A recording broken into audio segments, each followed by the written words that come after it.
Mitä ihmettä sä oikein höpiset? Yksi mies kävi täällä tänään etsimässä Liisa Laitelaa. Eli ilmeisesti sua. Mikä mies se oli? Joku sellainen iso kaljupää. Sillä oli sairaalan vaatteet, jos se yritti väkisin tunkea tänne. Kaiken maailman ihmisestä liikkuukin. Kai sä soitit poliisit? No joo. Säkö et muka tiedä, kuka se oli? Mistä mä sen tietäisin? Nyt unohdetaan koko juttu. Hämeenlinna on ihan turvallinen paikka asua.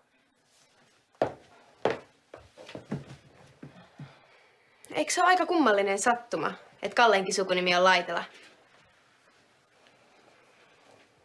Mitä sä oikein salaat? Miten niin salaan? No kyllä mä nyt huomaan, että tässä on jotain outoa meneillään. Mä oon just tullut töistä. Mä oon tosi väsynyt. Mä en jaksa tällaista. Jaha.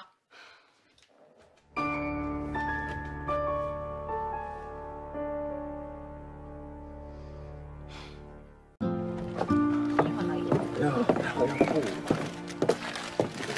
Ota, joo.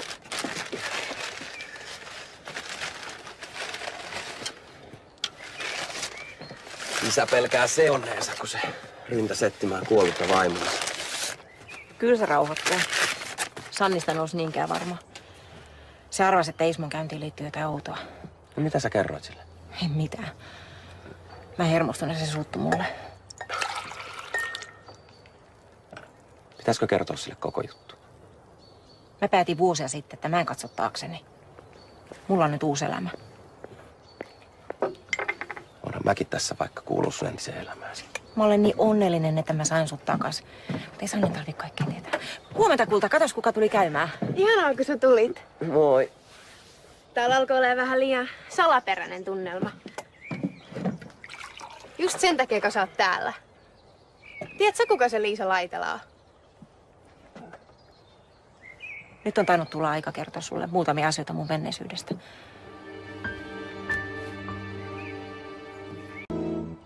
Kauan sitten ennen kuin sä synnyit, mun nimi oli Liisa Laitela. Arvasinhan mä. Ja se eilinen mies meidän ovella oli sun ex-miehes, vai mitä? Eli sun isäs. Joo. Mut mikä tässä on niin salaista? Kai mä nyt on tajunnut, että Kallellakin on jossain isä.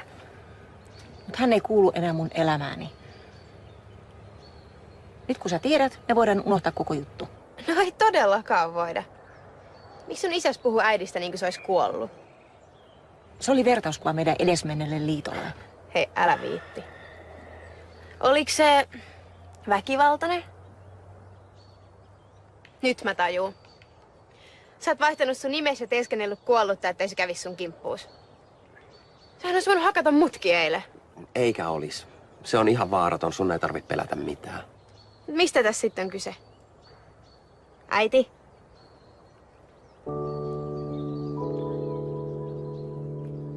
Kiitti vaan hirveästi. Näköjään tämän perheen asiat ei kuulu mulle.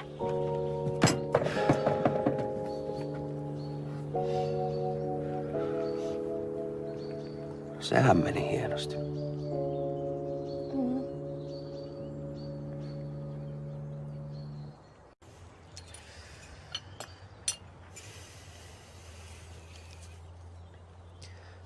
Mun mielestä meidän olisi paras kertoa koko totuus kaikille.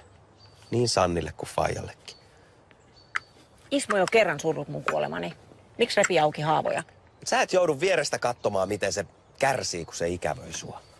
Mä uskon, että se on raskasta. Mutta se menee ohi. Se saa muuttaa sisältöä elämäänsä. No entä Sanni sitten? Luulet sä, ettei sitä yhtään jää kaivelemaan tämän? Sillä alkaa kohta koulu ja silloin muuta mietittävää. Näinköhän? Mä yritän vaan ajatella kaikkien parasta. No ainakin omaa parastas. Kuinka tää yhtäkkiä on sulle näin vaikeeta? Siitä lähtien, kun me kohdattiin Brasiliassa, niin sä oot ollut salailun kannalla. No mutta onhan tilanne nyt ihan toinen. Nytkö olisi oikea hetki järkyttää Ismoa? Se toipuu vakavasta sairaudesta. Mä ymmärrän, että sua ahdistaa kantaa tätä salaisuutta. Mä pyydän, ette tee mitään hätiköityä. No eikä tässä muukaan auta. Sano Sannille, että mä lähdin jo. Moikka. Moi.